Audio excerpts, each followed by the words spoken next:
মানুষ সাধারণত মনে করে চাষাবাদের জন্য কাঠ ফাটা রোদ আর বিশাল খোলা মাঠের প্রয়োজন। এই প্রচলিত ধারণার কারণে আমাদের অনেকের বাড়ির পেছনের সামান্য ছায়াযুক্ত বা স্যাঁতসেঁতে জমিটি বছরের পর বছর পরিত্যক্ত অবস্থায় পড়ে থাকে। সেখানে আগাছা জন্মে, মশা হয় এবং পরিবেশ নষ্ট হয়। কিন্তু আধুনিক কৃষিবিজ্ঞানের দৃষ্টিতে এই ছায়াযুক্ত জমিটিই হতে পারে আপনার পরিবারের জন্য একটি আশীর্বাদ এবং নিয়মিত আয়ের একটি নির্ভরযোগ্য উৎস। আসলে পৃথিবীতে এমন অনেক মূল্যবান ফসল ও ভেষজ উদ্ভিদ রয়েছে যারা সরাসরি সূর্যের প্রচণ্ড তাপ সহ্য করতে পারে না। তারা বনের আর্দ্র এবং ছায়াযুক্ত পরিবেশে বেড়ে উঠতেই পছন্দ করে।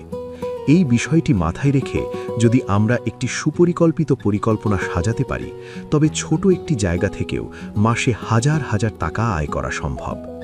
ছায়াযুক্ত জমি মানেই অন্ধকার নয়।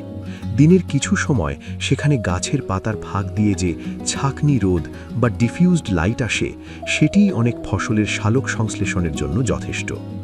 বিশেষ করে আমাদের দেশে বসতবাড়ির আশেপাশে আম, কাঁঠাল বা বড় বড় গাছের ছায়ায় যে জমিগুলো থাকে, সেগুলোকে বৈজ্ঞানিক পদ্ধতিতে কাজে লাগিয়ে আমরা একটি মডেল এগ্রিকালচার গড়ে তুলতে পারি। এতে কেবল বাজার থেকে সবজি কেনার খরচই বাঁচবে না, বরং উদ্বৃত্ত ফসল বাজারে বিক্রি করে অর্থনৈতিক সচ্ছলতা আসবে। পরিকল্পনার প্রথম ধাপে আপনাকে আপনার জমির ধরন এবং সেখানে আলোর পরিমাণ বুঝতে হবে। সব ছায়া একরকম নয়। কোনো জায়গায় হয়তো একেবারেই রোদ পৌঁছায় না, আবার কোথাও সকালের 1-2 ঘন্টা রোদ পড়ে। আপনার জমির যে অংশে আলো সবচেয়ে কম, সেখানে আপনি আদা, হলুদ বা মানকচুর মতো ফসল চাষ করতে পারেন। অন্যদিকে যেখানে হালকা বা ছাঁকনি রোদ পড়ে, সেখানে বিভিন্ন ধরনের শাক জাতীয় ফসল চমৎকার ফলন দেয়। জমি প্রস্তুতির ক্ষেত্রে ছায়াযুক্ত স্থানে বিশেষ সতর্কতা প্রয়োজন। যেহেতু এখানে রোদ কম পড়ে, তাই মাটি সাধারণত বেশি ভেজা বা স্যাঁতসেঁতে থাকে। এই অতিরিক্ত আর্দ্রতা অনেক সময় গাছের গোড়া পচিয়ে দিতে পারে। তাই জমি তৈরির সময় পানি নিষ্কাশনের সুব্যবস্থা রাখা অত্যন্ত জরুরি। জমিটি সামান্য ঢালু করে তৈরি করলে বৃষ্টির পানি জমে থাকবে না। মাটি চাষ দেওয়ার সময় অন্তত 10-12 ইঞ্চি গভীর পর্যন্ত কোদাল দিয়ে মাটি আলগা করে নিতে হবে। ছায়াযুক্ত জমির মাটিতে অম্লত্ব বা অ্যাসিডের পরিমাণ বেশি থাকতে পারে, তাই মাটি পরীক্ষার পর সামান্য চুন প্রয়োগ করলে মাটির উর্বরতা শক্তি বৃদ্ধি পায়।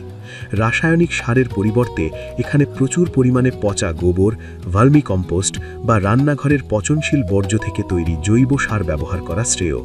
জৈব সার মাটির গঠন উন্নত করে এবং দীর্ঘ সময় ধরে গাছকে পুষ্টি সরবরাহ করে, যা ছায়াযুক্ত স্থানে বেড়ে ওঠা ফসলের জন্য অপরিহার্য। ছায়াযুক্ত জমি থেকে সর্বোচ্চ মুনাফা অর্জনের সবচেয়ে কার্যকর কৌশল হল স্তরভিত্তিক চাষ পদ্ধতি বা মাল্টিলেয়ার ফার্মিং। এটি এমন একটি ব্যবস্থা যেখানে আপনি একই জমিতে একই সময়ে বিভিন্ন উচ্চতার ফসল চাষ করবেন। মাটির নিচের স্তরের জন্য আপনি আদা, হলুদ বা ওল বেছে নিতে পারেন। এগুলি মাটির গভীরে বৃদ্ধি পায় এবং ওপরের ছায়াকে পরোয়া করে না।